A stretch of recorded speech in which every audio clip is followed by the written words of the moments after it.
Chapter 9. Defeat of Miriam. Paul was dissatisfied with himself and with everything. The deepest of his love belonged to his mother. When he felt he had hurt her, or wounded his love for her, he could not bear it. Now it was spring, and there was battle between him and Miriam. This year he had a good deal against her.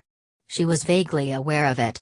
The old feeling that she was to be a sacrifice to this love, which she had had when she prayed, was mingled in all her emotions.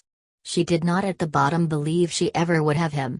She did not believe in herself primarily, doubted whether she could ever be what he would demand of her. Certainly she never saw herself living happily through a lifetime with him. She saw tragedy, sorrow, and sacrifice ahead. And in sacrifice she was proud, in renunciation she was strong, for she did not trust herself to support everyday life. She was prepared for the big things and the deep things, like tragedy.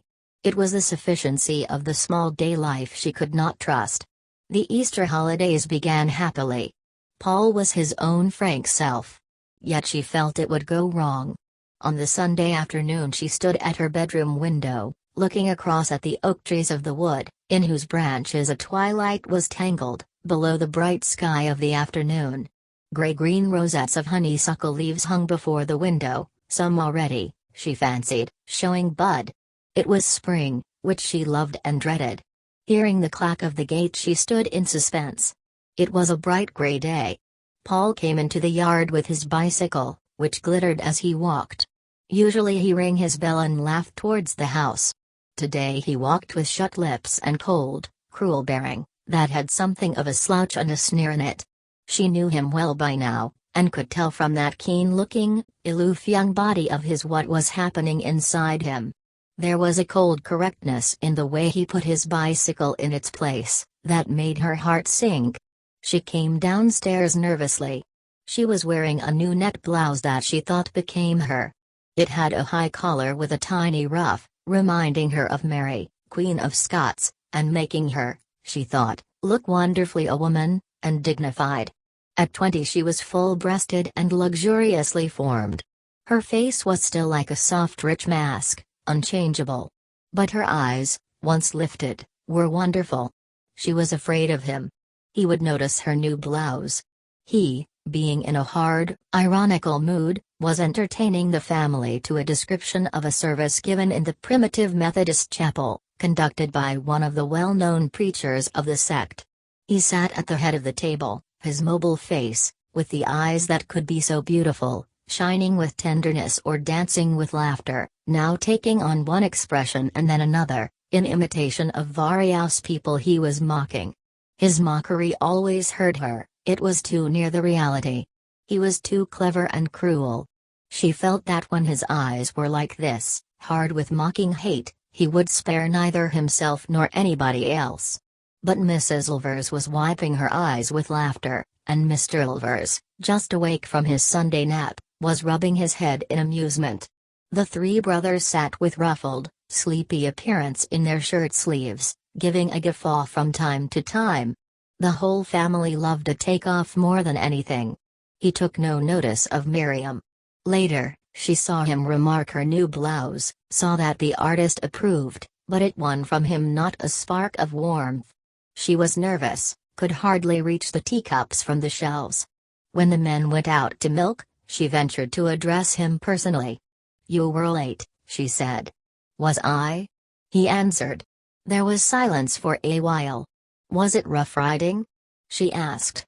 "I didn't notice it." She continued quickly to lay the table. When she had finished, "Tea won't be for a few minutes. Will you come and look at the daffodils?" she said. He rose without answering. They went out into the back garden under the budding damson trees. The hills and the sky were clean and cold. Everything looked washed, rather hard. Miriam glanced at Paul. He was pale and impassive. It seemed cruel to her that his eyes and brows, which she loved, could look so hurting. "Has the wind made you tired?" she asked. She detected an underneath feeling of weariness about him. "No, I think not," he answered. "It must be rough on the road, the wood moans so. You can see by the clouds it's a southwest wind, that helps me here. "You see, I don't cycle, so I don't understand," she murmured. "Is there a need to cycle to know that?" he said. She thought his sarcasms were unnecessary. They went forward in silence. Round the wild, tussocky lawn at the back of the house was a thorn hedge, under which daffodils were craning forward from among their sheaves of gray-green blades. The cheeks of the flowers were greenish with cold. But still some had burst, and their gold ruffled and glowed. Miriam went on her knees before one cluster, took a wild-looking daffodil between her hands, turned up its face of gold to her, and bowed down, caressing it with her mouth and cheeks and brow. He stood aside, with his hands in his pockets, watching her. One after another she turned up to him the faces of the yellow, bursting flowers appealingly, fondling them lavishly all the while. "Aren't they magnificent?" she murmured. "Magnificent. It's a bit thick, they're pretty." She bowed again to her flowers at his censure of her praise. He watched her crouching, sipping the flowers with fervid kisses. "Why must you always be fondling things?" he said derisively. "But I love to touch them," she replied, hurt. "Can you never like things without clutching them as if you wanted to pull the heart out of them? Why don't you have a bit more restraint, or reserve, or something?" She looked up at him full of pain, then continued slowly to stroke her lips against the ruffled flower. Their scent, as she smelled it, was so much kinder than he, it almost made her cry. "You wheedle the soul out of things," he said. "I would never wheedle, at any rate, I'd go straight." He scarcely knew what he was saying. These things came from him mechanically. She looked at him. His body seemed one weapon, firm and hard against her. "You are always begging things to love you," he said, "as if you were a beggar for love. Even the flowers, you have to fawn on them." Rhythmically, Miriam was swaying and stroking the flower with her mouth, inhaling the scent which ever after made her shudder as it came to her nostrils. "You don't want to love, your eternal and abnormal craving is to be loved. You aren't positive, you're negative. You absorb, as if you must fill yourself up with love, because you've got a shortage somewhere." She was stunned by his cruelty, and did not hear. He had not the faintest notion of what he was saying. It was as if his fretted, tortured soul, run hot by thwarted passion, jetted off these sayings like sparks from electricity. She did not grasp anything he said. She only sat crouched beneath his cruelty and his hatred of her. She never realized in a flash. Over everything she brooded and brooded. After tea he stayed with Edgar and the brothers, taking no notice of Miriam. She, extremely unhappy on this looked-for holiday, waited for him. And at last he yielded and came to her. She was determined to track this mood of his to its origin. She counted it not much more than a mood. "Shall we go through the wood a little way?" she asked him, knowing he never refused a direct request. They went down to the warren. On the middle path they passed a trap, a narrow horseshoe hedge of small fir boughs, baited with the guts of a rabbit. Paul glanced at it frowning. She caught his eye. "Isn't it dreadful?" she asked. "I don't know. Is it worse than a weasel with its teeth in a rabbit's throat? One weasel or many rabbits? One or the other must go." He was taking the bitterness of life badly. She was rather sorry for him. "We will go back to the house," he said. "I don't want to walk out." They went past the lilac tree, whose bronze leaf buds were coming unfastened. Just a fragment remained of the haystack, a monument squared and brown, like a pillar of stone. There was a little bed of hay from the last cutting. "Let us sit here a minute," said Miriam. He sat down against his will, resting his back against the hard wall of hay. They faced the amphitheater of round hills that glowed with sunset, tiny white farms standing out, the meadows golden, the woods dark and yet luminous, treetops folded over treetops, distinct in the distance. The evening had cleared, and the east was tender with a magenta flush under which the land lay still and rich. "Isn't it beautiful?" she pleaded. But he only scowled. He would rather have had it ugly just then. At that moment a big bull terrier came rushing up, open-mouthed, pranced his two paws on the youth's shoulders, licking his face. Paul drew back, laughing. Bill was a great relief to him. He pushed the dog aside, but it came leaping back. "Get out," said the lad, "or I'll dot thee one." But the dog was not to be pushed away. So Paul had a little battle with the creature, pitching poor Bill away from him, who, however, only floundered tumultuously back again, wild with joy. The two fought together, the man laughing grudgingly, the dog grinning all over. Miriam watched them. There was something pathetic about the man. He wanted so badly to love, to be tender. The rough way he bowled the dog over was really loving. Bill got up, panting with happiness, his brown eyes rolling in his white face, and lumbered back again. He adored Paul. The lad frowned. "Bill, I've had enough of thee," he said. But the dog only stood with two heavy paws, that quivered with love, upon his thigh, and flickered a red tongue at him. He drew back. "No," he said, "no, I've had enough." And in a minute the dog trotted off happily, to vary the fun. He remained staring miserably across at the hills, whose still beauty he begrudged. He wanted to go and cycle with Edgar. Yet he had not the courage to leave Miriam. "Why are you sad?" she asked humbly. "I'm not sad, why should I be?" he answered. "I'm only normal." She wondered why he always claimed to be normal when he was disagreeable. "But what is the matter?" she pleaded, coaxing him soothingly.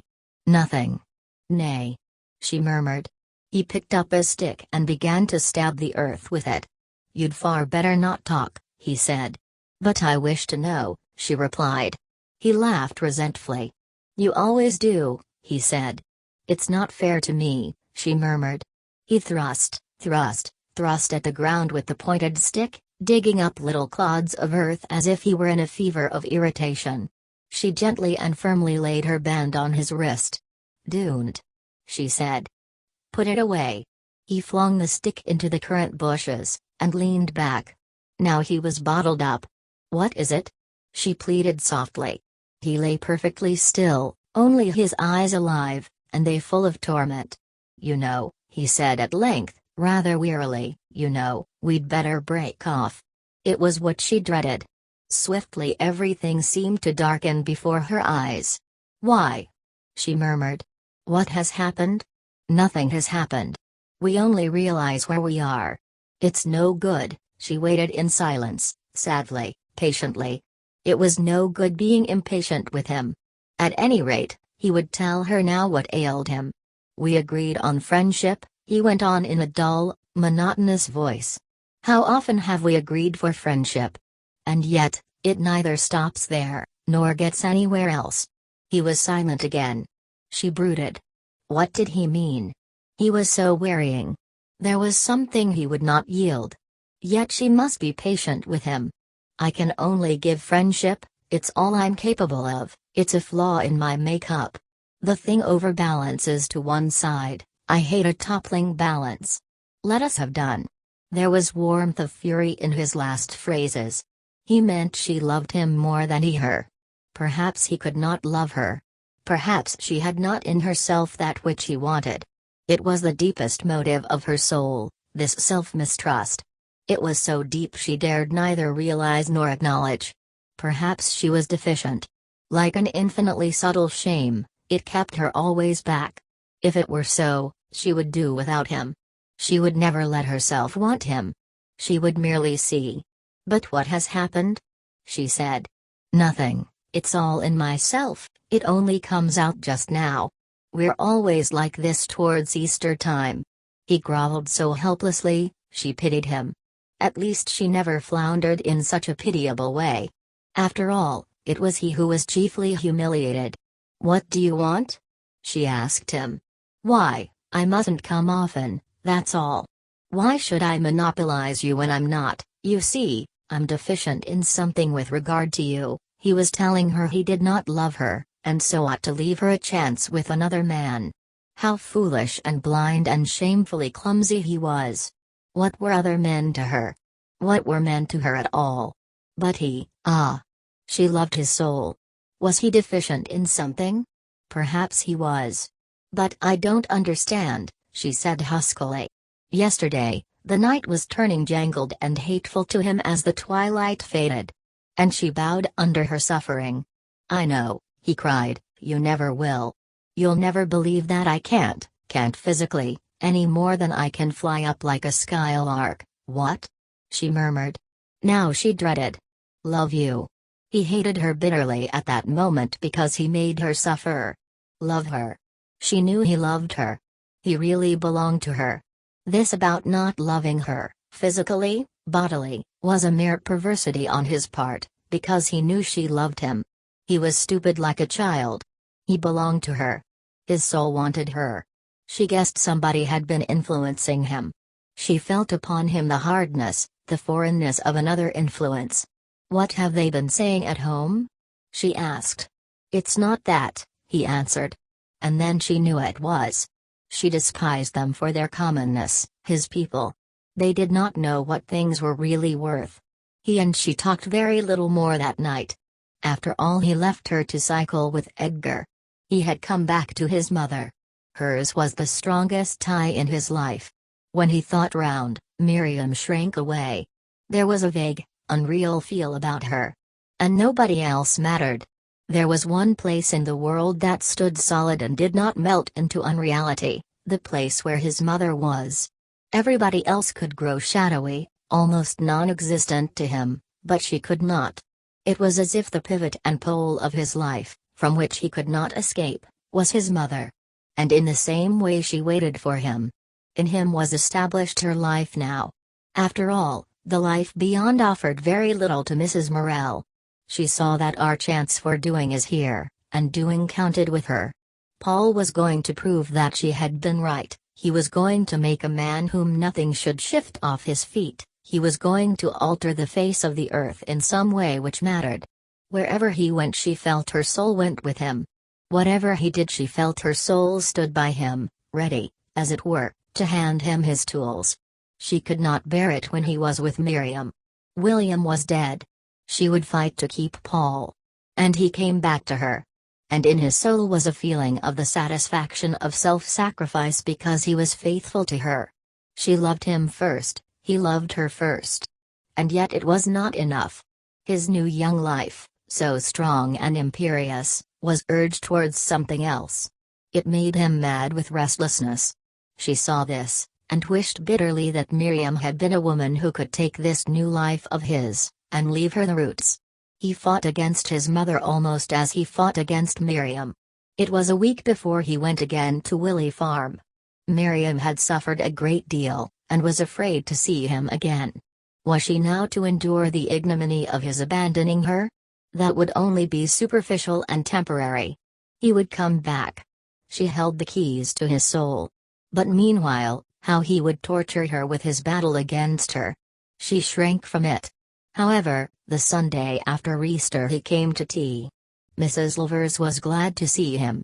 She gathered something was fretting him, that he found things hard. He seemed to drift to her for comfort. And she was good to him. She did him that great kindness of treating him almost with reverence. He met her with the young children in the front garden. "I'm glad you've come," said the mother, looking at him with her great appealing brown eyes. "It is such a sunny day.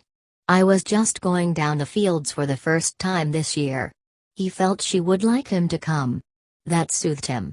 They went, talking simply, he gentle and humble. He could have wept with gratitude that she was deferential to him. He was feeling humiliated. At the bottom of the mow close they found a thrush's nest. "Shall I show you the eggs?" he said. "Do," replied Mrs. Lovers. They seemed such a sign of spring, and so hopeful. He put aside the thorns, and took out the eggs, holding them in the palm of his hand. "They are quite hot, I think we frightened her off them," he said. "Eh, poor thing," said Mrs. Lovers. Miriam could not help touching the eggs, and his hand which, it seemed to her, cradled them so well. "Isn't it a strange warmth?" she murmured, to get near him. "Blood heat," he answered. She watched him putting them back, his body pressed against the hedge, his arm reaching slowly through the thorns, his hand folded carefully over the eggs. He was concentrated on the act. Seeing him so, she loved him, he seemed so simple and sufficient to himself. And she could not get to him. After tea she stood hesitating at the bookshelf. He took Tartarin de Tarascon. Again they sat on the bank of hay at the foot of the stack. He read a couple of pages, but without any heart for it. Again the dog came racing up to repeat the fun of the other day. He shoved his muzzle in the man's chest. Paul fingered his ear for a moment. Then he pushed him away. "Go away, Bill," he said. "I don't want you." Bill slunk off, and Miriam wondered and dreaded what was coming. There was a silence about the youth that made her still with apprehension. It was not his furies, but his quiet resolutions that she feared.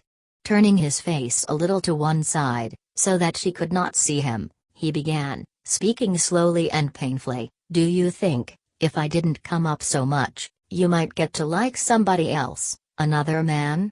So this was what he was still harping on. "But I don't know any other men." "Why do you ask?" she replied, in a low tone that should have been a reproach to him. "Why," he blurted, "because they say I've no right to come up like this, without we mean to marry." Miriam was indignant at anybody's forcing the issues between them. She had been furious with her own father for suggesting to Paul, laughingly, that he knew why he came so much. "Who says?" she asked, wondering if her people had anything to do with it. They had not. Mother, and the others. They say at this rate everybody will consider me engaged, and I ought to consider myself so, because it's not fair to you. And I've tried to find out, and I don't think I love you as a man ought to love his wife. What do you think about it?" Miriam bowed her head moodily. She was angry at having this struggle. People should leave him and her alone. "I don't know," she murmured. "Do you think we love each other enough to marry?" he asked definitely. It made her tremble. "No," she answered truthfully. "I don't think so, we're too young. I thought perhaps," he went on miserably, "that you, with your intensity and things, might have given me more than I could ever make up to you. And even now, if you think it better, we'll be engaged." Now Miriam wanted to cry. And she was angry, too. He was always such a child for people to do as they liked with. "No, I don't think so," she said firmly.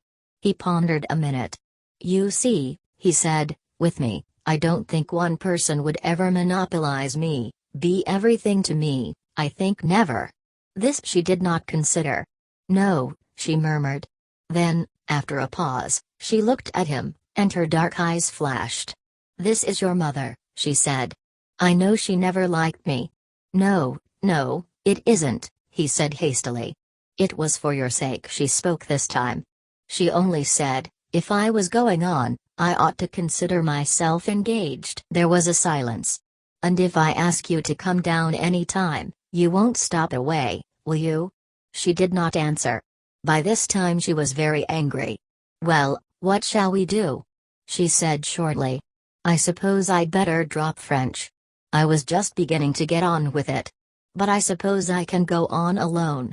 "I don't see that we need," he said. "I can give you a French lesson, surely." "Well, and there are Sunday nights. I shan't stop coming to chapel, because I enjoy it, and it's all the social life I get. But you've no need to come home with me. I can go alone." "All right," he answered, rather taken aback. "But if I ask Edgar, he'll always come with us, and then they can say nothing." There was silence. After all, then, she would not lose much. For all their talk down at his home there would not be much difference. She wished they would mind their own business. "And you won't think about it, and let it trouble you, will you?" he asked. "Oh no," replied Miriam, without looking at him. He was silent. She thought him unstable. He had no fixity of purpose, no anchor of righteousness that held him. "Because," he continued, "a man gets across his bicycle, and goes to work, and does all sorts of things. But a woman broods." "No, I shan't bother," said Miriam. And she meant it. It had gone rather chilly. They went indoors. "How white Paul looks!" Mrs. Levers exclaimed. "Miriam, you shouldn't have let him sit out of doors. Do you think you've taken cold, Paul?" "Oh, no." He laughed. But he felt done up. It wore him out, the conflict in himself. Miriam pitied him now.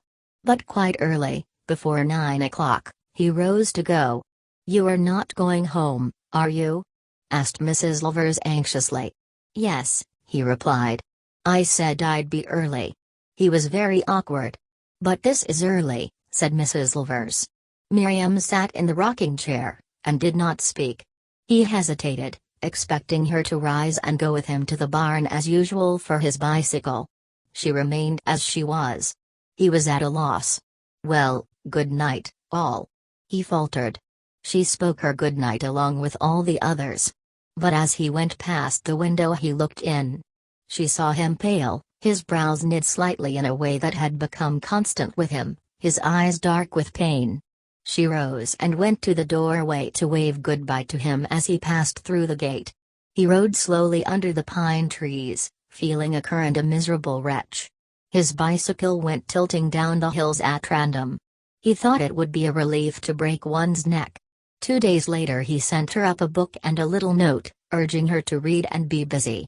At this time he gave all his friendship to Edgar.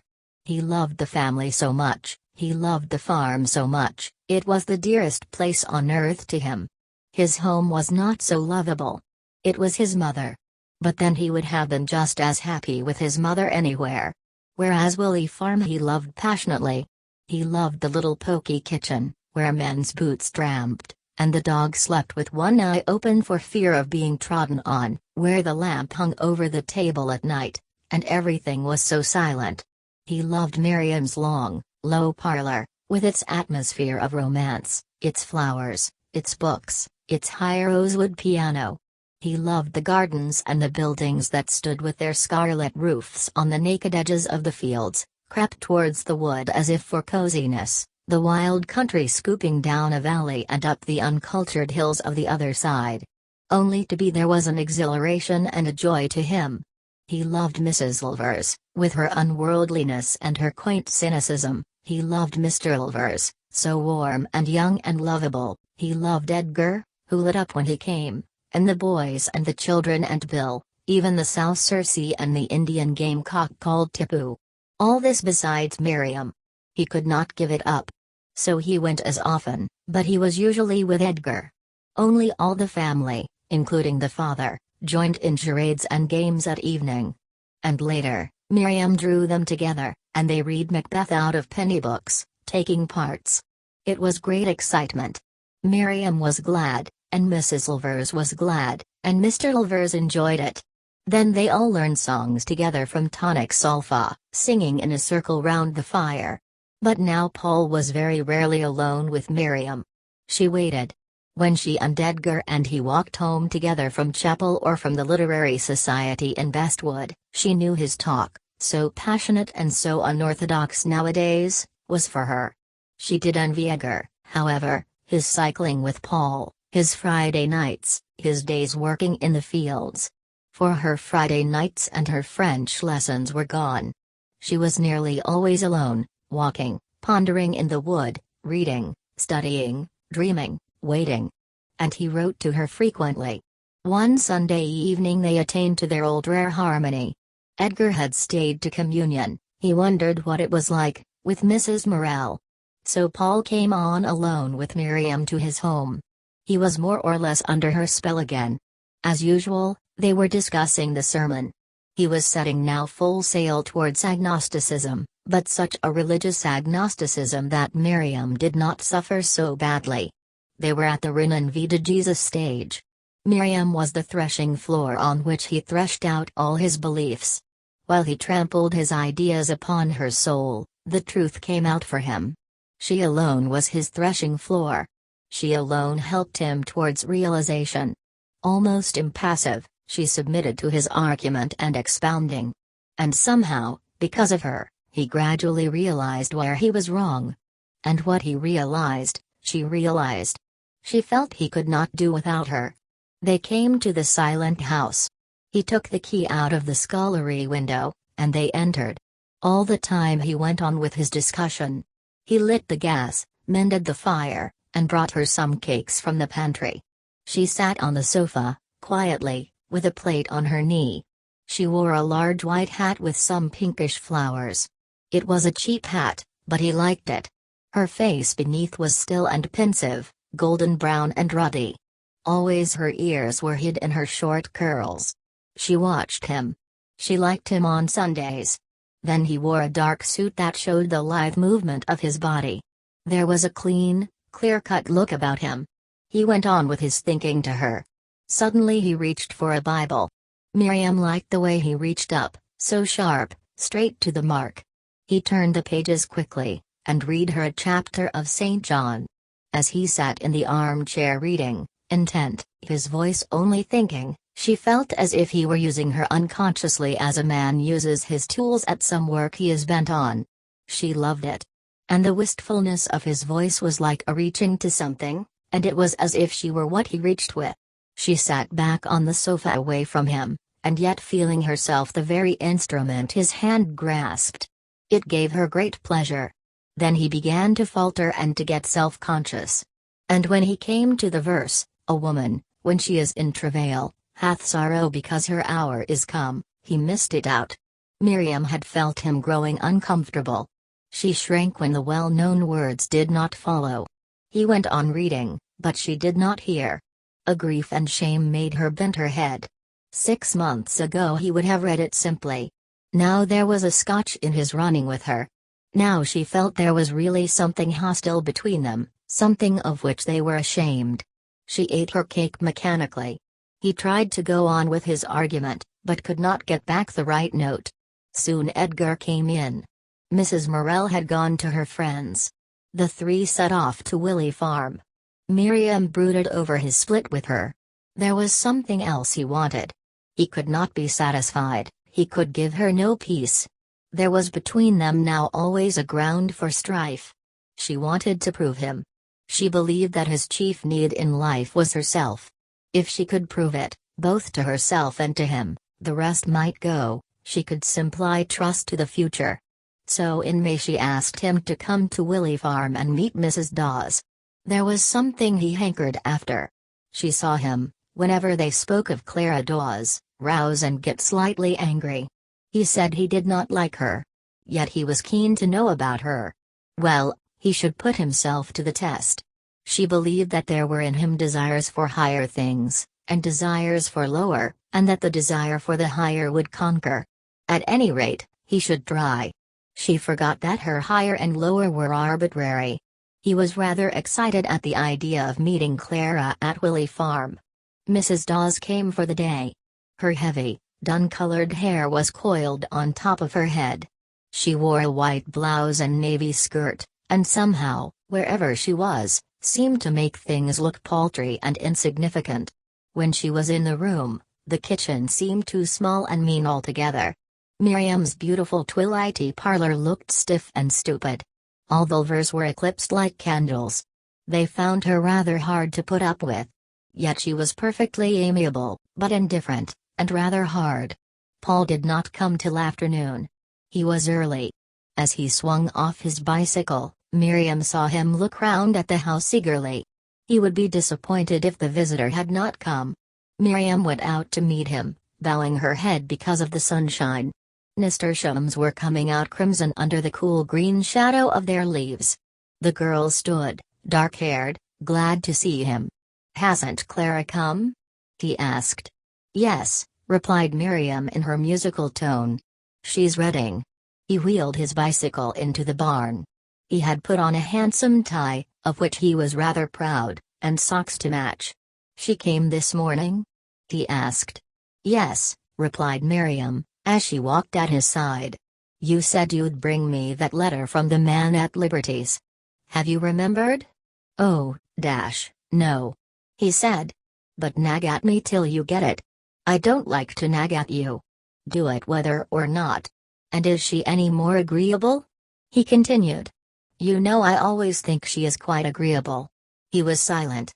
Evidently his eagerness to be early today had been the newcomer. Miriam already began to suffer. They went together towards the house.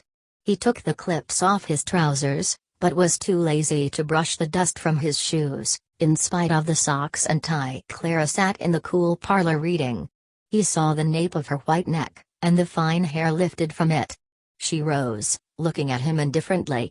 To shake hands she lifted her arm straight, in a manner that seemed at once to keep him at a distance, and yet to fling something to him. He noticed how her breasts swelled inside her blouse, and how her shoulder curved handsomely under the thin muslin at the top of her arm. "You have chosen a fine day," he said. "It happened so," she said.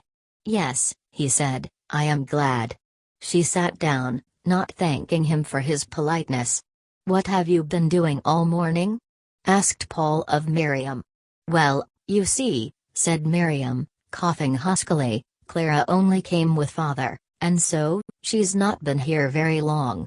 Clara sat leaning on the table, holding aloof. He noticed her hands were large, but well kept. And the skin on them seemed almost coarse, opaque, and white, with fine golden hairs. She did not mind if he observed her hands. She intended to scorn him. Her heavy arm lay negligently on the table. Her mouth was closed as if she were offended, and she kept her face slightly averted. "You were at Margaret Bonford's meeting the other evening," he said to her. Miriam did not know this courteous Paul. Clara glanced at him. "Yes," she said. "Why?" asked Miriam, "how do you know?" "I went in for a few minutes before the train came," he answered. Clara turned away again rather disdainfully. "I think she's a lovable little woman," said Paul. "Margaret Bonford!" exclaimed Clara. "She's a great deal cleverer than most men." "Well, I didn't say she wasn't," he said, deprecating. "She's lovable for all that. And, of course, that is all that matters," said Clara witheringly. He rubbed his head, rather perplexed, rather annoyed. "I suppose it matters more than her cleverness," he said, "which, after all, would never get her to heaven." "It's not heaven she wants to get, it's her fair share on earth," retorted Clara. She spoke as if he were responsible for some deprivation which Miss Bonford suffered. "Well," he said, "I thought she was warm, and awfully nice, only too frail. I wished she was sitting comfortably in peace, darning her husband's stockings," said Clara scathingly. "I'm sure she wouldn't mind darning even my stockings," he said. "And I'm sure she'd do them well. Just as I wouldn't mind blacking her boots if she wanted me to." But Clara refused to answer this sally of his. He talked to Miriam for a little while. The other woman held aloof. "Well," he said, "I think I'll go and see Edgar. Is he on the land?" "I believe," said Miriam, "he's gone for a load of coal. He should be back directly." "Then," he said, "I'll go and meet him." Miriam dared not propose anything for the three of them. He rose and left them. On the top road, where the gorse was out, he saw Edgar walking lazily beside the mare, who nodded her white astard forehead as she dragged the clanking load of coal. The young farmer's face lighted up as he saw his friend. Edgar was good-looking, with dark, warm eyes. His clothes were old and rather disreputable, and he walked with considerable pride. "Hello," he said, seeing Paul bareheaded. "Where are you going?" "Came to meet you. Can't stand Nevermore." Edgar's teeth flashed in a laugh of amusement. "Who is Nevermore?" he asked. "The lady, Mrs. Dawes. It ought to be Mrs. the Raven that quoth Nevermore." Edgar laughed with glee. "Don't you like her?" he asked. "Not a fat lot," said Paul. "Why, do you?" "No." The answer came with a deep ring of conviction. "No." Edgar pursed up his lips. "I can't say she's much in my line." He mused a little. Then, "But why do you call her Nevermore?" he asked. "Well," said Paul, "if she looks at a man she says haughtily Nevermore, and if she looks at herself in the looking-glass she says disdainfully Nevermore, and if she thinks back she says it in disgust, and if she looks forward she says it cynically." Edgar considered this speech, failed to make much out of it, and said, laughing, "You think she's a man-hater?" "She thinks she is," replied Paul. "But you don't think so?" "No," replied Paul. "Wasn't she nice with you, then?" "Could you imagine her nice with anybody?" asked the young man. Edgar laughed. Together they unloaded the coal in the yard. Paul was rather self-conscious, because he knew Clara could see if she looked out of the window. She didn't look. On Saturday afternoons the horses were brushed down and groomed. Paul and Edgar worked together, sneezing with the dust that came from the pelts of Jimmy and Flower. "Do you know a new song to teach me?" said Edgar. He continued to work all the time. The back of his neck was sun-red when he bent down, and his fingers that held the brush were thick. Paul watched him sometimes. "Mary Morrison," suggested the younger. Edgar agreed. He had a good tenor voice, and he loved to learn all the songs his friend could teach him, so that he could sing whilst he was carting. Paul had a very indifferent baritone voice, but a good ear. However, he sang softly, for fear of Clara. Edgar repeated the line in a clear tenor. At times they both broke off to sneeze, and first one, then the other, abused his horse. Miriam was impatient of men. It took so little to amuse them, even Paul. She thought it anomalous in him that he could be so thoroughly absorbed in a triviality. It was tea time when they had finished. "What song was that?" asked Miriam. Edgar told her. The conversation turned to singing. "We have such jolly times," Miriam said to Clara. Mrs. Dawes ate her meal in a slow, dignified way.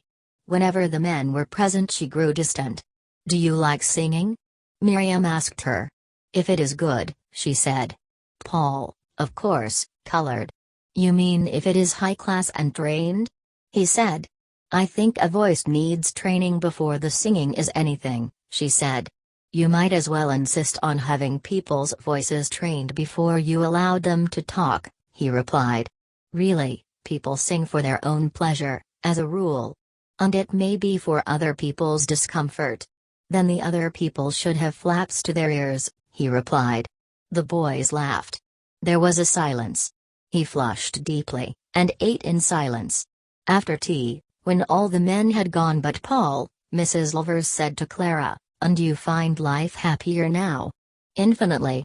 "And you are satisfied?" "So long as I can be free and independent."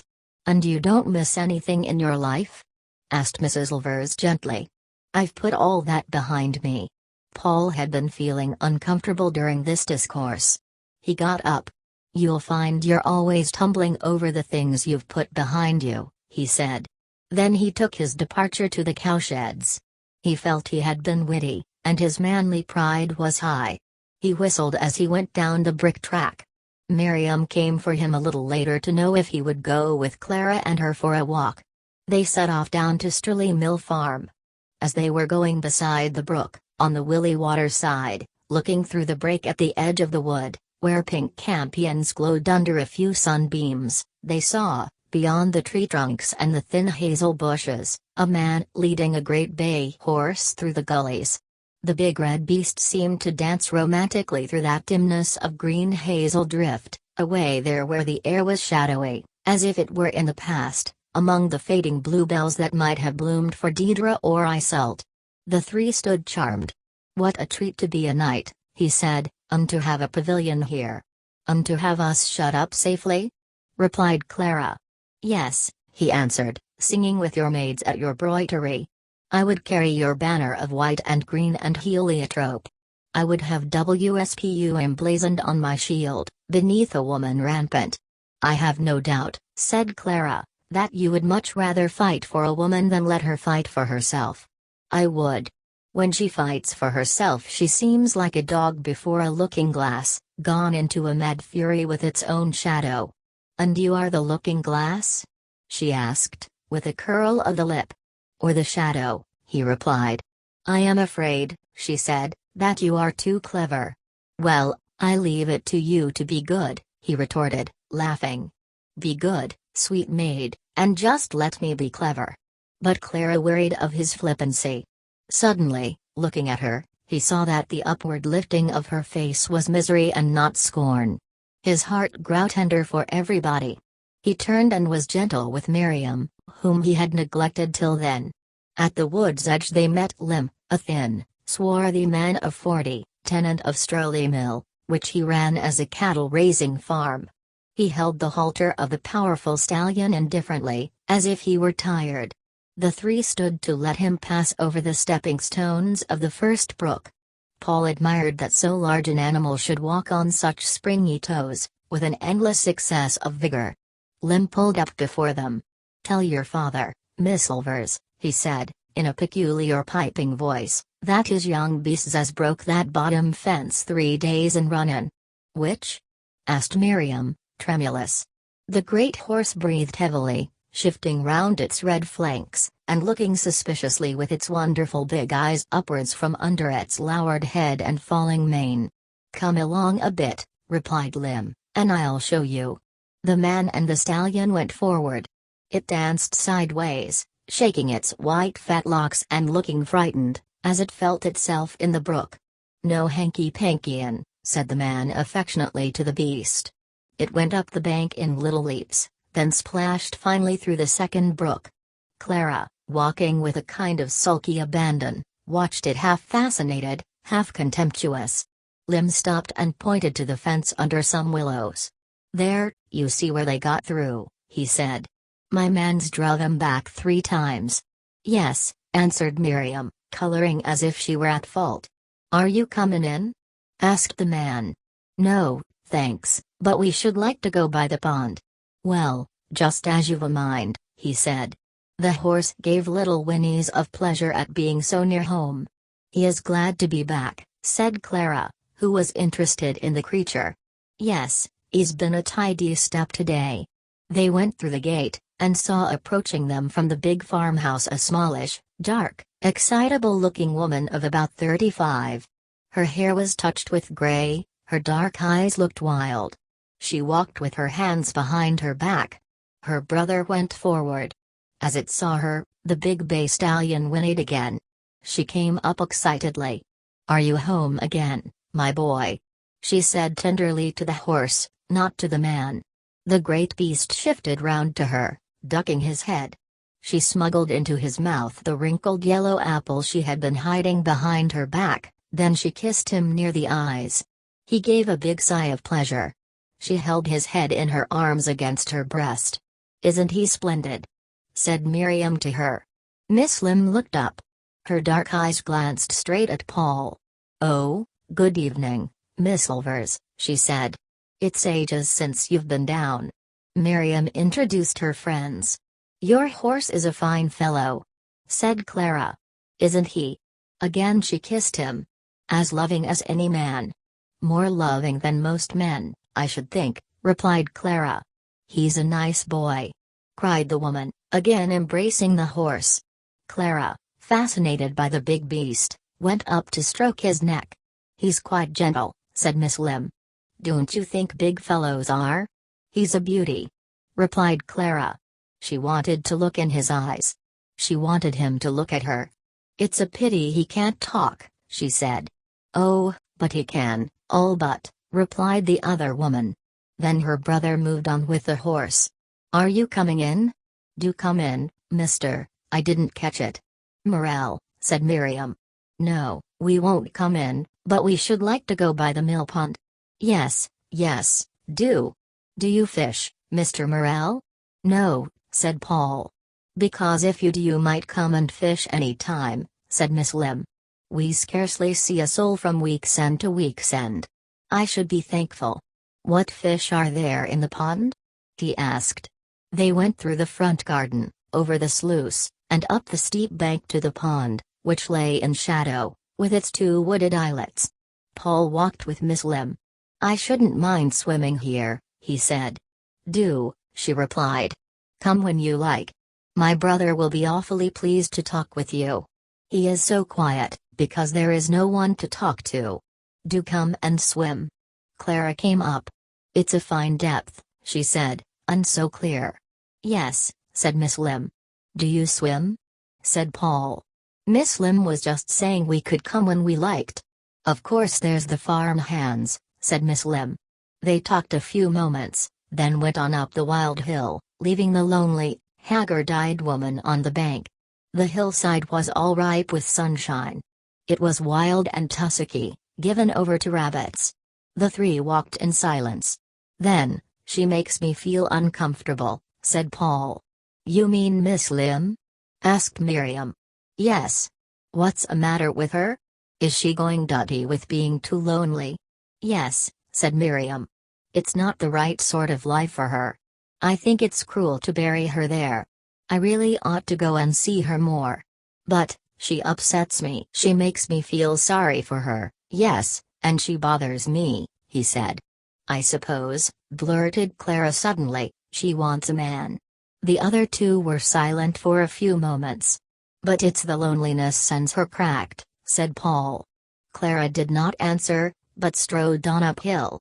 She was walking with her hand hanging, her legs swinging as she kicked through the dead thistles and the tussocky grass, her arms hanging loose. Rather than walking, her handsome body seemed to be blundering up the hill. A hot wave went over Paul. He was curious about her. Perhaps life had been cruel to her. He forgot Miriam, who was walking beside him talking to him. She glanced at him, finding he did not answer her. His eyes were fixed ahead on Clara. Do you still think she is disagreeable? She asked. He did not notice that the question was sudden. It ran with his thoughts. Something's the matter with her, he said. Yes, answered Miriam. They found at the top of the hill a hidden wild field, two sides of which were backed by the wood, the other sides by high loose hedges of hawthorn and elder bushes. Between these overgrown bushes were gaps that the cattle might have walked through had there been any cattle now. There the turf was smooth as velveteen, padded and holed by the rabbits.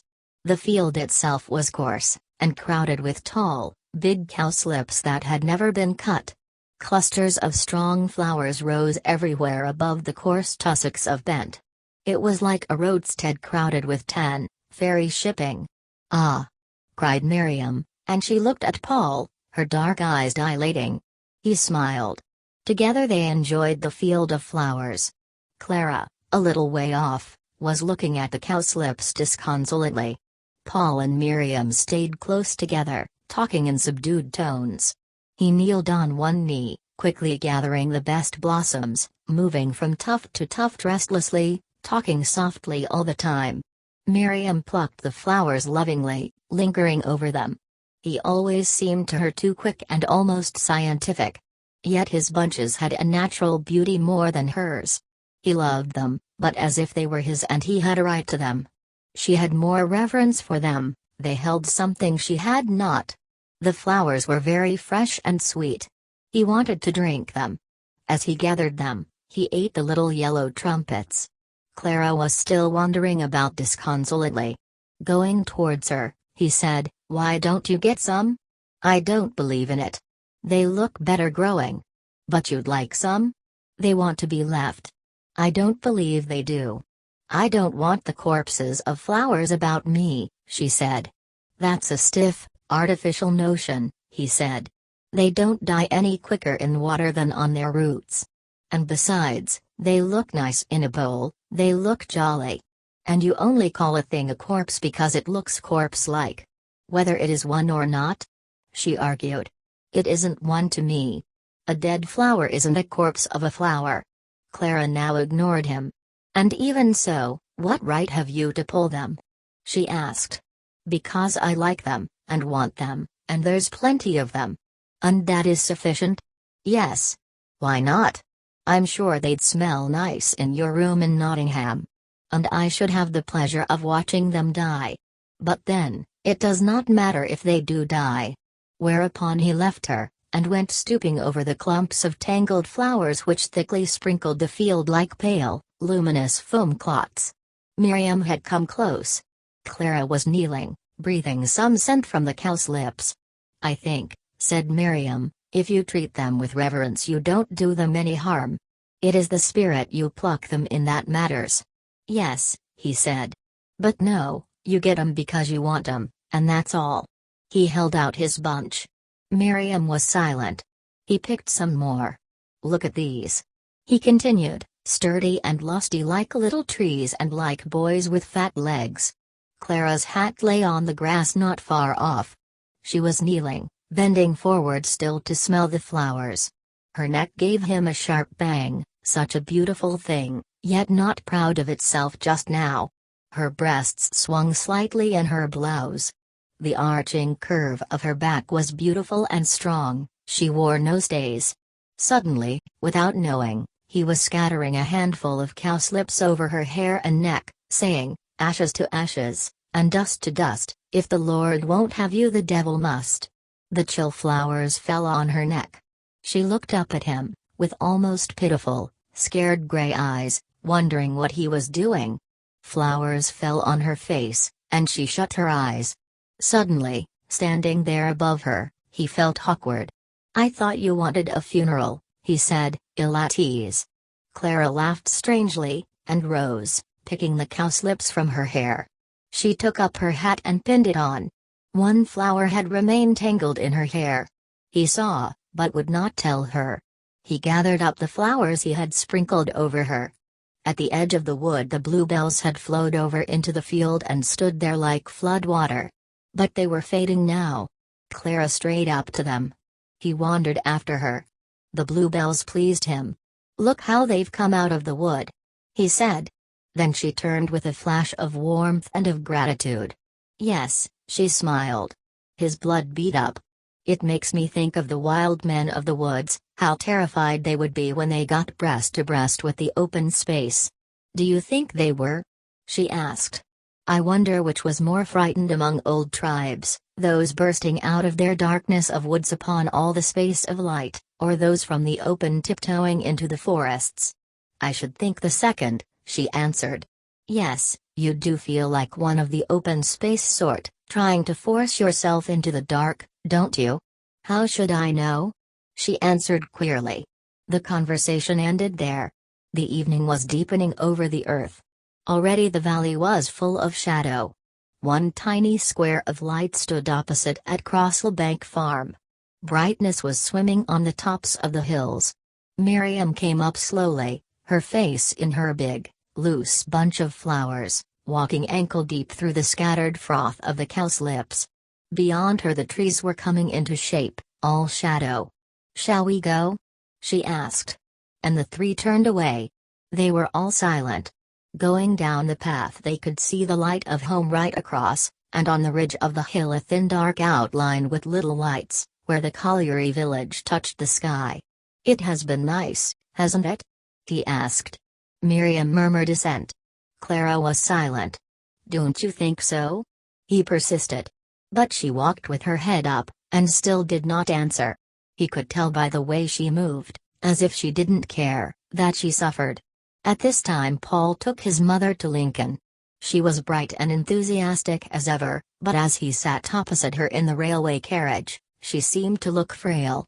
He had a momentary sensation as if she were slipping away from him. Then he wanted to get hold of her, to fasten her, almost to chain her. He felt he must keep hold of her with his hand. They drew near to the city. Both were at the window looking for the cathedral. "There she is, Mother!" he cried. They saw the great cathedral lying couchant above the plain. "Ah!" she exclaimed. "So she is." He looked at his mother. Her blue eyes were watching the cathedral quietly. She seemed again to be beyond him. Something in the eternal repose of the uplifted cathedral, blue and noble against the sky, was reflected in her, something of the fatality. What was. With all his young will he could not alter it. He saw her face, the skin still fresh and pink and downy, but crow's feet near her eyes, her eyelids steady, sinking a little, her mouth always closed with disillusion, and there was on her the same eternal look, as if she knew fate at last. He beat against it with all the strength of his soul. "Look, Mother, how big she is above the town. Think, there are streets and streets below her. She looks bigger than the city altogether." "So she does!" exclaimed his mother, breaking bright into life again. But he had seen her sitting, looking steady out of the window at the cathedral, her face and eyes fixed, reflecting the relentlessness of life. And the crow's feet near her eyes, and her mouth shut so hard, made him feel he would go mad. They ate a meal that she considered wildly extravagant. "Don't imagine I like it," she said, as she ate her cutlet. "I don't like it, I really don't. Just think of your money wasted." "You never mind my money," he said. You forget I'm a fellow taking his girl for an outing. And he bought her some blue violets. Stop it at once, sir. She commanded. How can I do it? You've got nothing to do. Stand still. And in the middle of High Street he stuck the flowers in her coat. An old thing like me. She said, sniffing. You see, he said, I want people to think we're awful swells. So look icky. I'll jowl your head, she laughed. Strut. He commanded. Be a fantail pigeon. It took him an hour to get her through the street. She stood above Glory Hole, she stood before Stone Bow, she stood everywhere, and exclaimed. A man came up, took off his hat, and bowed to her. Can I show you the town, madam? No, thank you, she answered. I've got my son. Then Paul was cross with her for not answering with more dignity. You go away with you. She exclaimed. Ha! That's the Jew's house. Now, do you remember that lecture, Paul? But she could scarcely climb the cathedral hill. He did not notice. Then suddenly he found her unable to speak. He took her into a little public house, where she rested. It's nothing, she said. My heart is only a bit old, one must expect it. He did not answer, but looked at her. Again his heart was crushed in a hot grip. He wanted to cry, he wanted to smash things in fury. They set off again, pace by pace, so slowly. And every step seemed like a weight on his chest. He felt as if his heart would burst. At last they came to the top. She stood enchanted, looking at the castle gate, looking at the cathedral front. She had quite forgotten herself. Now this is better than I thought it could be. She cried. But he hated it. Everywhere he followed her, brooding. They sat together in the cathedral. They attended a little service in the choir. She was timid. I suppose it is open to anybody? She asked him. Yes, he replied. Do you think they'd have the damned cheek to send us away? Well, I'm sure, she exclaimed, they would if they heard your language. Her face seemed to shine again with joy and peace during the service. And all the time he was wanting to rage and smash things and cry. Afterwards, when they were leaning over the wall, looking at the town below, he blurted suddenly, why can't a man have a young mother? What is she old for? Well, his mother laughed, she can scarcely help it. And why wasn't I the oldest son? Look, they say the young ones have the advantage, but look, they had the young mother. You should have had me for your eldest son. I didn't arrange it, she remonstrated. Come to consider, you're as much to blame as me. He turned on her, white, his eyes furious. What are you old for? He said, mad with his impotence. Why can't you walk? Why can't you come with me to places? At one time, she replied, I could have run up that hill a good deal better than you. What's the good of that to me? He cried, hitting his fist on the wall. Then he became plaintive. It's too bad of you to be ill. Little, it is, ill. She cried. I'm a bit old, and you'll have to put up with it, that's all. They were quiet. But it was as much as they could bear. They got jolly again over tea. As they sat by Brayford, watching the boats, he told her about Clara. His mother asked him innumerable questions. Then who does she live with? With her mother, on Bluebell Hill. And have they enough to keep them? I don't think so. I think they do lace work.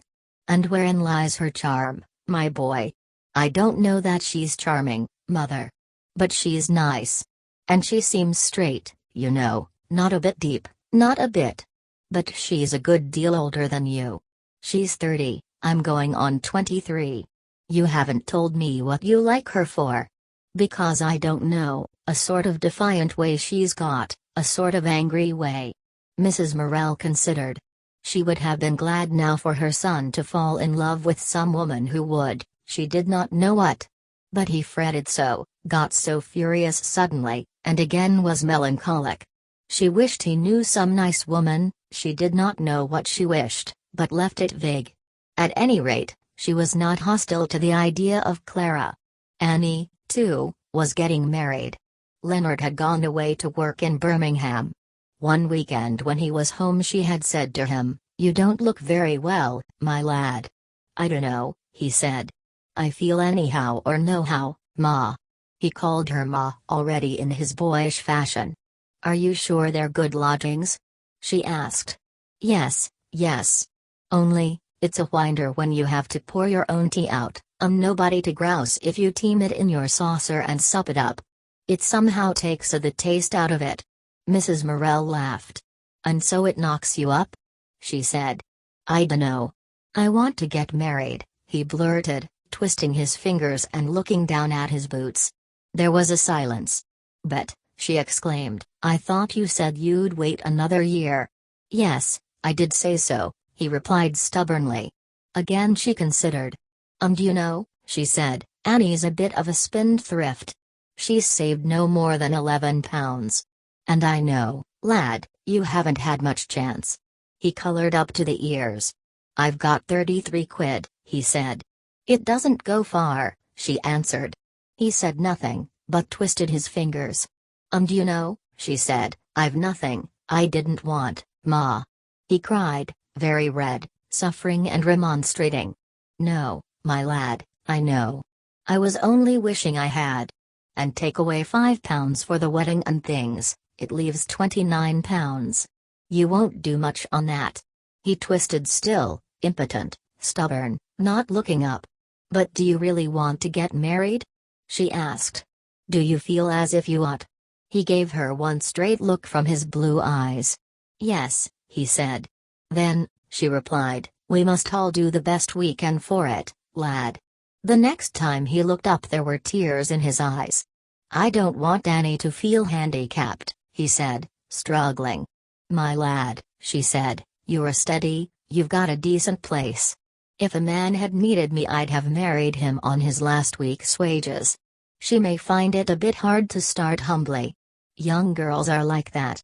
They look forward to the fine home they think they'll have. But I had expensive furniture. It's not everything.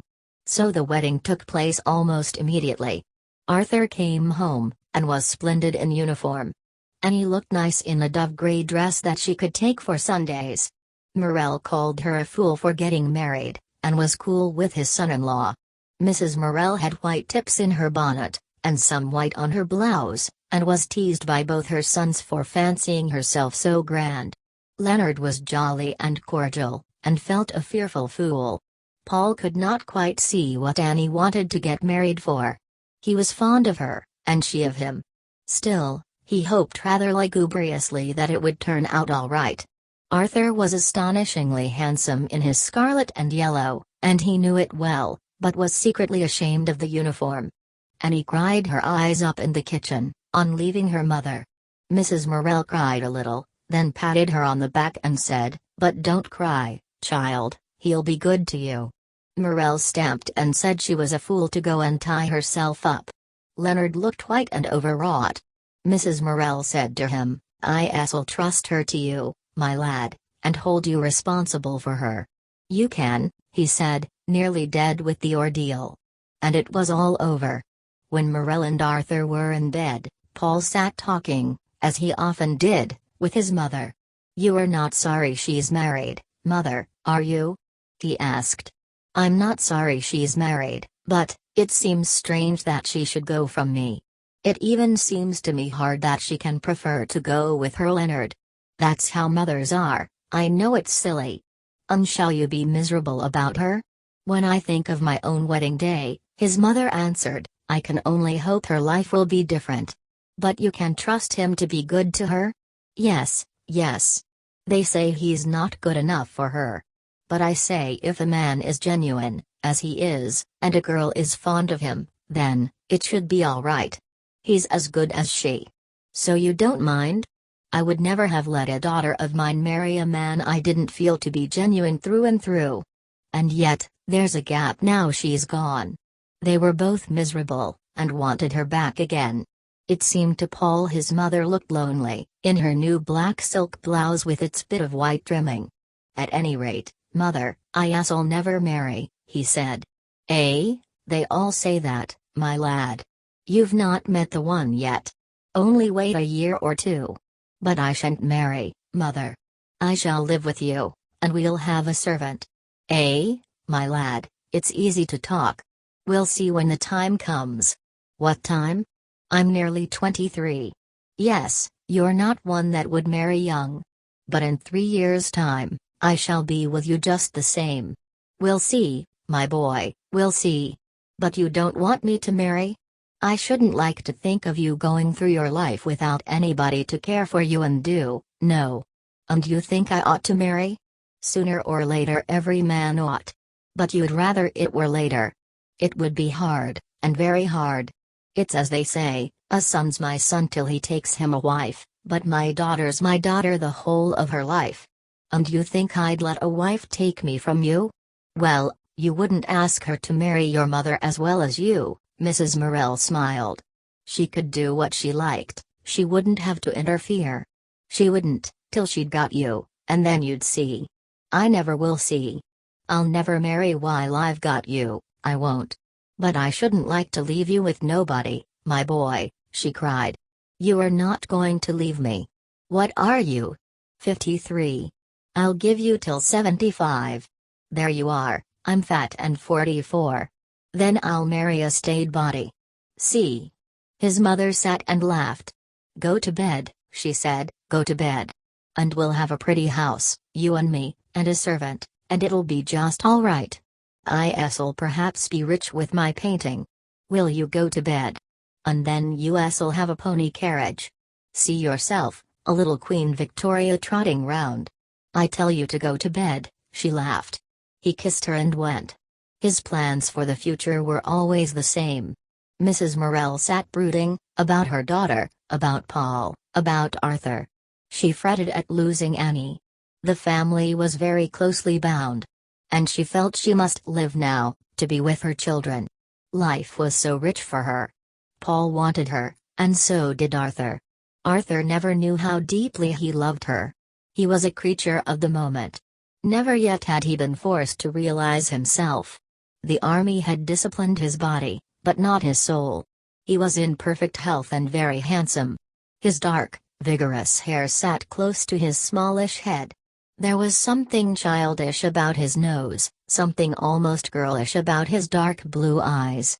But he had the fun red mouth of a man under his brown mustache, and his jaw was strong. It was his father's mouth, it was the nose and eyes of her own mother's people, good-looking, weak-principled folk. Mrs. Morell was anxious about him. Once he had really run the rig he was safe. But how far would he go?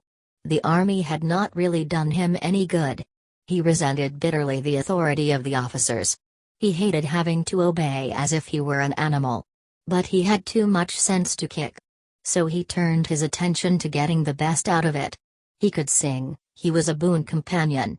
Often he got into scrapes, but they were the manly scrapes that are easily condoned. So he made a good time out of it, whilst his self-respect was in suppression. He trusted to his good looks and handsome figure, his refinement, his decent education to get him most of what he wanted, and he was not disappointed. Yet he was restless. Something seemed to gnaw him inside. He was never still, he was never alone. With his mother he was rather humble. Paul he admired and loved and despised slightly. And Paul admired and loved and despised him slightly. Mrs. Morell had had a few pounds left to her by her father, and she decided to buy her son out of the army. He was wild with joy. Now he was like a lad taking a holiday. He had always been fond of Beatrice Wild, and during his furlough he picked up with her again. She was stronger and better in health. The two often went long walks together, Arthur taking her arm in soldier's fashion, rather stiffly. And she came to play the piano whilst he sang. Then Arthur would unhook his tunic collar. He grew flushed, his eyes were bright, he sang in a manly tenor. Afterwards they sat together on the sofa. He seemed to flaunt his body, she was aware of him so, the strong chest, the sides, the thighs in their close-fitting trousers. He liked to lapse into the dialect when he talked to her. She would sometimes smoke with him. Occasionally she would only take a few whiffs at his cigarette.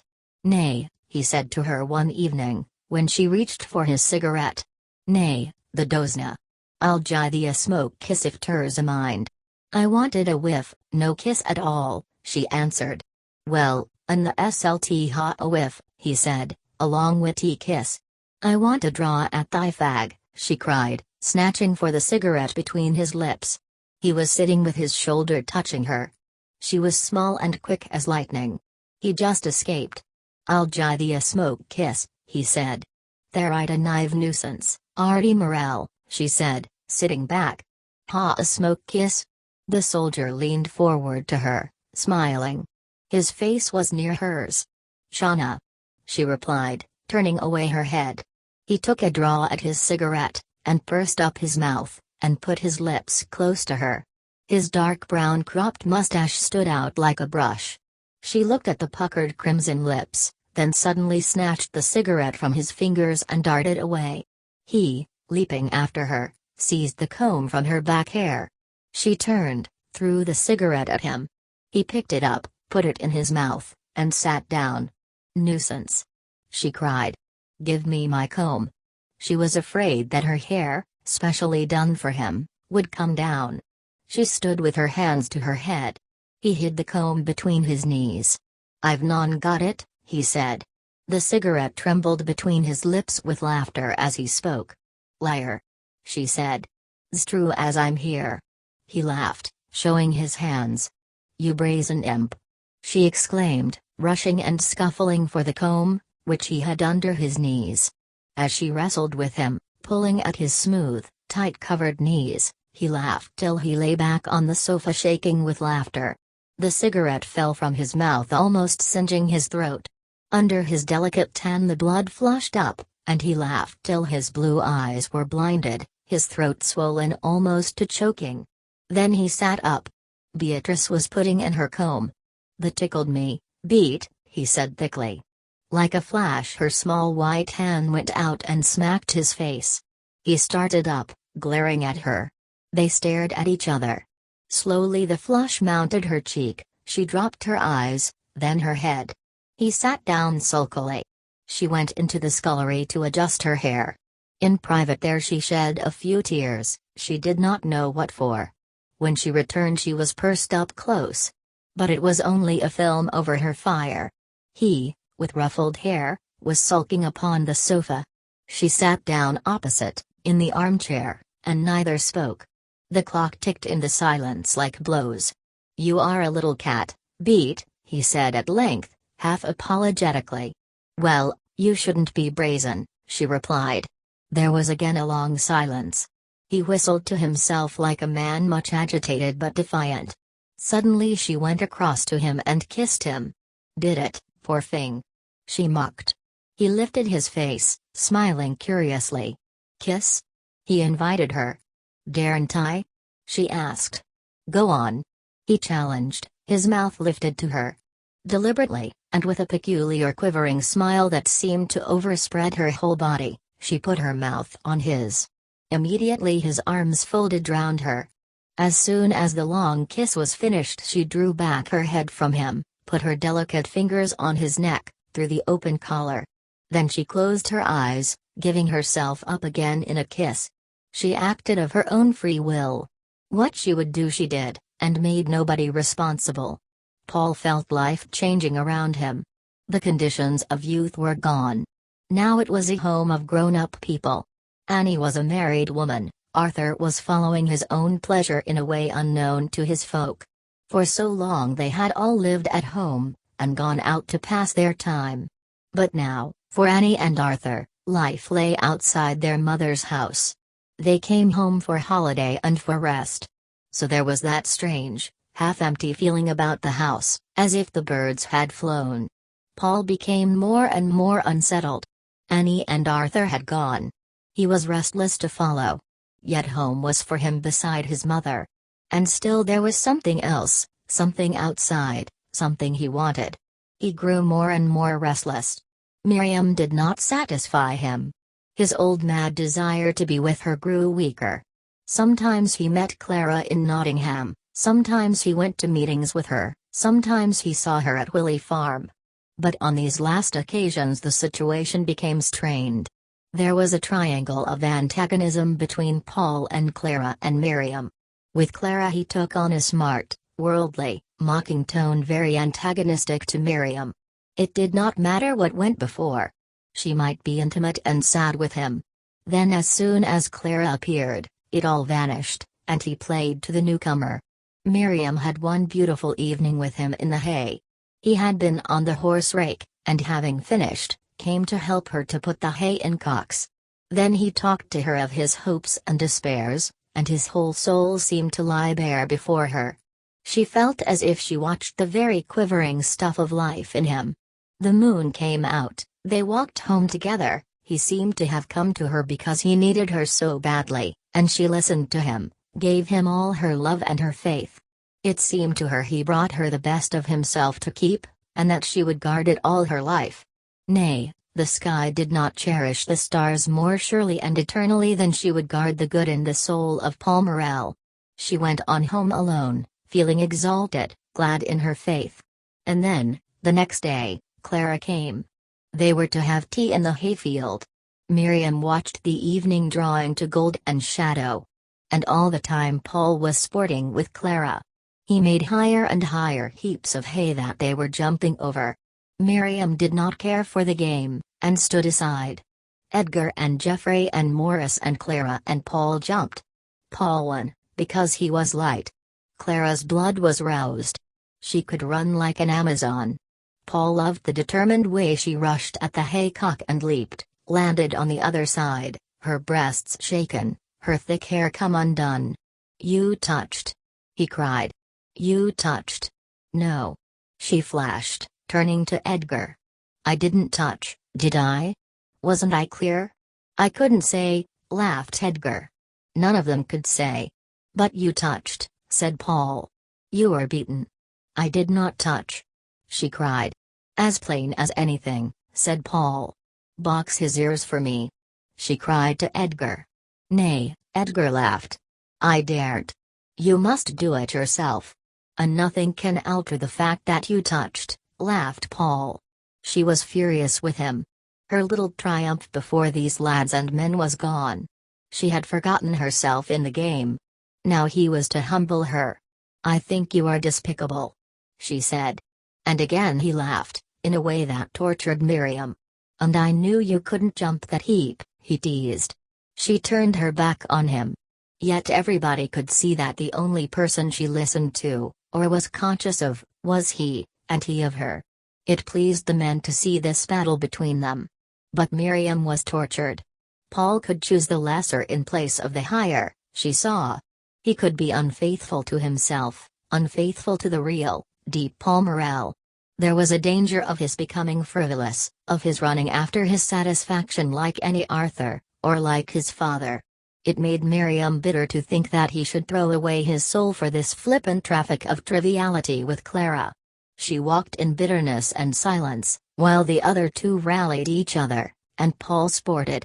And afterwards, he would not own it, but he was rather ashamed of himself, and prostrated himself before Miriam. Then again he rebelled. "It's not religious to be religious," he said. "I reckon a crow is religious when it sails across the sky. But it only does it because it feels itself carried to where it's going, not because it thinks it is being eternal." But Miriam knew that one should be religious in everything, have God, whatever God might be, present in everything. "I don't believe God knows such a lot about himself," he cried. "God doesn't know things, he is things. And I'm sure he's not soulful." And then it seemed to her that Paul was arguing God onto his own side, because he wanted his own way and his own pleasure. There was a long battle between him and her. He was utterly unfaithful to her even in her own presence, then he was ashamed, then repentant, then he hated her, and went off again. Those were the ever-recurring conditions. She fretted him to the bottom of his soul. There she remained, sad, pensive, a worshipper. And he caused her sorrow. Half the time he grieved for her, half the time he hated her. She was his conscience, and he felt, somehow, he had got a conscience that was too much for him. He could not leave her, because in one way she did hold the best of him. He could not stay with her because she did not take the rest of him, which was 3/4. So he chafed himself into rawness over her. When she was 21 he wrote her a letter which could only have been written to her. May I speak of our old, worn love, this last time? It, too, is changing, is it not? Say, has not the body of that love died, and left you its invulnerable soul? You see, I can give you a spirit love, I have given it you this long, long time, but not embodied passion. See, you're a nun. I have given you what I would give a holy nun, as a mystic monk to a mystic nun. Surely you esteem it best. Yet you regret, no, have regretted, the other. In all our relations no body enters. I do not talk to you through the senses, rather through the spirit. That is why we cannot love in the common sense. Ours is not an everyday affection. As yet we are mortal, and to live side by side with one another would be dreadful, for somehow with you I cannot long be trivial, and, you know, to be always beyond this mortal state would be to lose it. If people marry, they must live together as affectionate humans, who may be commonplace with each other without feeling awkward, not as two souls. So I feel it. Ought I to send this letter? I doubt it. But there, it is best to understand. Au revoir. Miriam read this letter twice, after which she sealed it up. A year later she broke the seal to show her mother the letter. You're a nun, you're a nun. The words went into her heart again and again. Nothing he ever had said had gone into her so deeply, fixedly, like a mortal wound. She answered him 2 days after the party. Our intimacy would have been all beautiful but for one little mistake, she quoted. Was the mistake mine? Almost immediately he replied to her from Nottingham, sending her at the same time a little Omar Khayyam. I am glad you answered, you are so calm and natural you put me to shame. What a ranter I am. We are often out of sympathy. But in fundamentals we may always be together, I think. I must thank you for your sympathy with my painting and drawing. Many a sketch is dedicated to you. I do look forward to your criticisms, which, to my shame and glory, are always grand appreciations. It is a lovely joke, that. Au revoir. This was the end of the first phase of Paul's love affair. He was now about 23 years old, and, though still virgin, the sex instinct that Miriam had over-refined for so long now grew particularly strong. Often, as he talked to Clara Dawes, came that thickening and quickening of his blood, that peculiar concentration in the breast, as if something were alive there, a new self or a new center of consciousness, warning him that sooner or later he would have to ask one woman or another. But he belonged to Miriam. Of that she was so fixedly sure that he allowed her right.